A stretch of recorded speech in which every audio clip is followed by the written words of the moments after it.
Dès que les pieds de Lumian se stabilisèrent, la tête sur son épaule gauche commença à se balancer d'un côté à l'autre. Qu'il s'agisse du visage d'une beauté envoûtante mais morbide de Chic ou du regard sauvage et fou d'Alista Tudor, tous deux semblaient perplexes. Leur conscience, leur esprit, leur personnalité et leur spiritualité, mélangés et emmêlés au milieu de la résurrection du Dieu primordial tout-puissant, étaient devenus un fouillis. Finalement, ils se séparèrent en yin et yang, gauche et droite, formant une nouvelle conscience et un nouvel esprit, bien que toujours marqués distinctement par Chic et Tudor.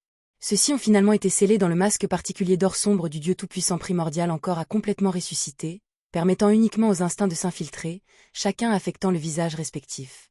Leur réaction instinctive semblait dire à Lumian que cet endroit était différent de leurs souvenirs ou de leurs attentes. C'était le palais de sang d'Alista Tudor, le site de sa chute ultime.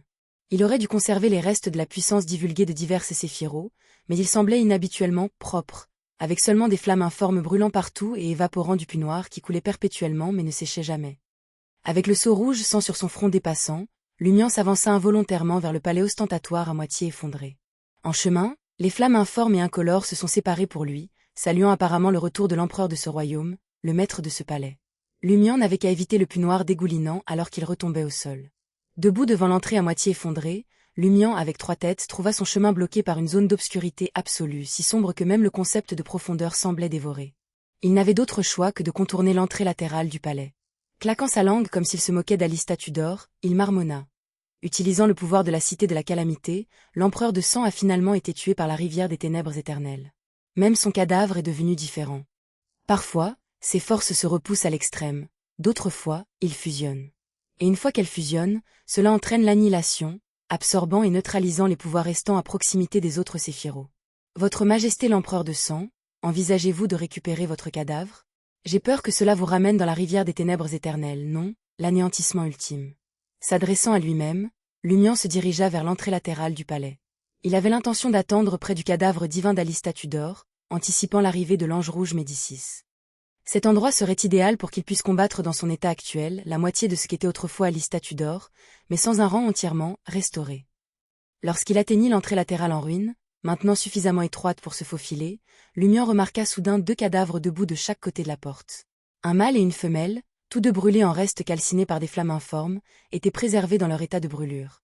Chacun avait une main gauche enflée et translucide, sa teinte bleuâtre gâchée par du pus jaune-vert coulant à l'intérieur. Les veines de leur main gauche étaient anormalement claires, et avec les lignes de la paume, elles formaient des symboles et des motifs complexes et densément emballés. Main gauche de la décomposition. Pourquoi les dons du monarque de la décomposition sont-ils placés ici sous forme de statues de cadavres? Murmura Lumian en baissant le regard. Comme prévu, il a vu d'anciennes pièces de monnaie Tudor sous chacun des 4 cadavres, avec les dénominations 2, 7 et 13. Le visage de Lumian se contracta, une vague d'émotions violentes et destructrices déferlant en lui. Invoquant une épée à flamme noire dans une main, il se prépara à trancher les 4 cadavres. Soudain, une douce voix féminine s'est élevée à proximité. Leur but est de symboliser une chose, faire en sorte que tout ce qui peut mal tourner soit le plus susceptible de mal tourner. Lumian tourna ses 2 têtes simultanément, repérant Madame Puali, vêtue d'une robe noire. Ses sourcils subtils encadraient des yeux marron vifs, ses cheveux bruns coiffés en un chignon haut. Dans ses bras, elle berçait une petite fille aux joues potelées et adorablement dodue. La petite fille n'apparaissait plus éthérée mais pleinement réelle, tangible et vivante. Dans les profondeurs du métro de Trêves. Sous le brouillard corrosif de l'histoire, le tronc de l'arbre de l'ombre est devenu de plus en plus illusoire. Son écorce et ses branches ont commencé à se décoller. Même si l'arbre de l'ombre était intimement lié à tous les humains de Trêves et ne pouvait pas être complètement détruit, son aura s'affaiblissait rapidement. La canopée qui s'étendait au-dessus du sol s'éloignait de plus en plus profondément mètre après mètre. Sua et Thirier ont lutté de toutes leurs forces pour tenir le coup, mais ils n'ont pas réussi à inverser la tendance. Quelque part dans la 4e époque de Trêves, Louis-Gustave regarda les nourrissons sur son corps tomber au sol, mourant instantanément et se décomposant en cadavres pourris. 059 Le royaume divin sans peuple. Les enfants morts-vivants n'ont jamais eu la chance de renaître. Exposés au 4e soleil suspendu haut dans le ciel, ils furent instantanément purifiés et disparurent. Accoucher d'enfants n'était pas un acte mauvais pour la mère mais un acte sacré, immunisé contre la purification du 4e soleil. Cependant, transformer les nourrissons en morts-vivants les rendait sensibles à son pouvoir. Perdant tous les enfants, le corps maternel tomba avec un air d'angoisse, se désintégrant rapidement en une mare de sang et de chair. La chair se tordait comme si elle tentait de se reformer en nid d'oiseau. Mais il est mort au milieu de la réforme, se décomposant et se régénérant simultanément. La lumière du soleil sacré et radieuse l'enveloppait. L'ange rouge Médicis et une partie de ses soldats de métal ont atterri dans un désert désolé enveloppé de brouillard gris-blanc, oscillant entre réalité et illusion. Dans ce désert, des silhouettes sombres erraient silencieusement, se déplaçant lentement vers les bords vers eux. En voyant Madame Puali tenir le bébé Umbella, Lumian rayonnait. Levant l'épée de destruction nouvellement condensée, il se prépara à frapper. Il n'y a pas besoin de se précipiter.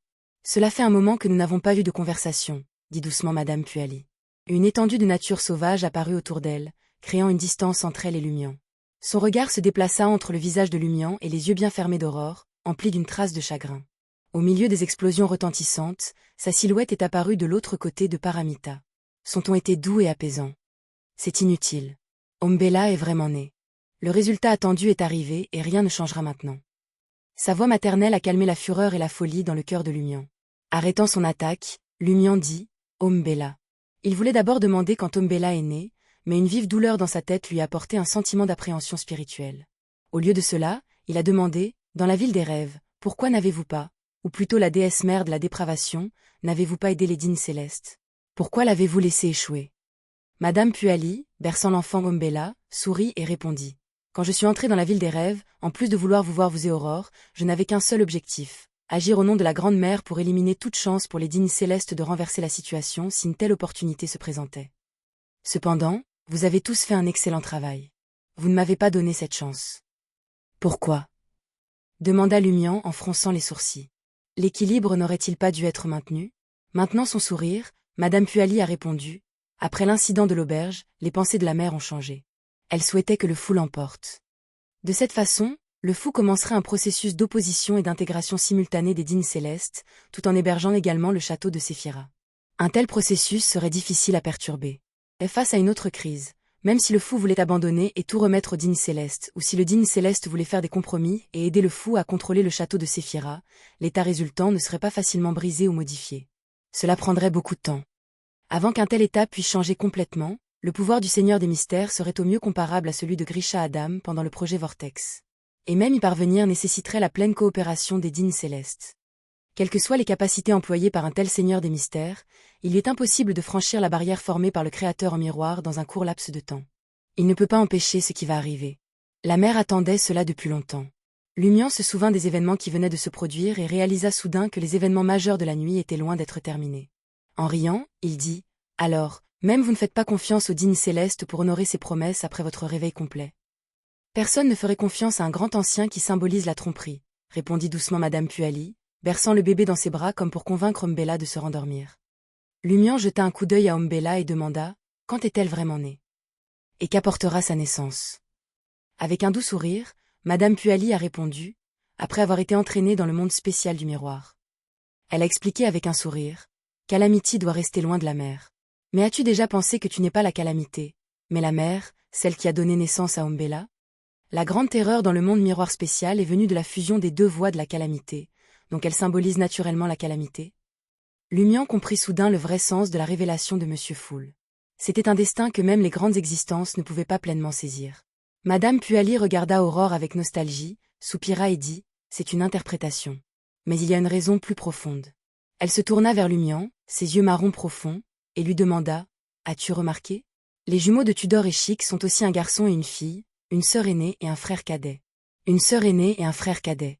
Oui, Crismona et la démone de Grey Judith étaient autrefois frères et sœurs. » Lumian fut soudainement frappé par un profond pressentiment. Madame Puali sourit à nouveau et dit « Pour les vrais dieux des voix chasseurs et démons, il est normal que les jumeaux soient un garçon et une fille. Tout le reste serait inhabituel. Mais pourquoi une sœur aînée et un frère cadet, et pas un frère aîné et une sœur cadette? Parce qu'ils sont aussi le reflet d'Umbella et Zédu d'une certaine manière. » Quant à savoir pourquoi, Madame Puali baissa les yeux sur le bébé dans ses bras et sourit. « Umbella est bien plus âgée que vous ne le pensez. Elle et Zédu sont nés au milieu de la première époque. À cette époque, le roi géant Ormir était encore un monstre purement fou de niveau demi-dieu. Leur mère, à proprement parler, n'était pas la Grande-Mère, mais la ruche à couvain arrachée à la Grande-Mère. Lorsque la ruche à couvain était encore au sein de la Grande-Mère, Umbella et Zédu n'étaient pas encore en gestation. Plus important encore, leur père, leur vrai père, celui qui les a engendrés avec la ruche à couvain. Devinez qui il est? Dans le rêve de Madame la juge Audrey. L'ancien dragon, Edéphana, regarda Madame la magicienne et Madame la justice, sa voix bourdonnante alors qu'il disait « Je peux vous offrir un élément supplémentaire d'intelligence critique, provenant du milieu de la première époque. » Madame la magicienne et Madame la justice se sont tendues inexplicablement. D'un ton dégoulinant de ressentiment et de haine, Edefana a déclaré « La mère de la reine géante Ombella est la ruche à couvain actuellement scellée sur le continent occidental. Son père est le Dieu primordial tout-puissant.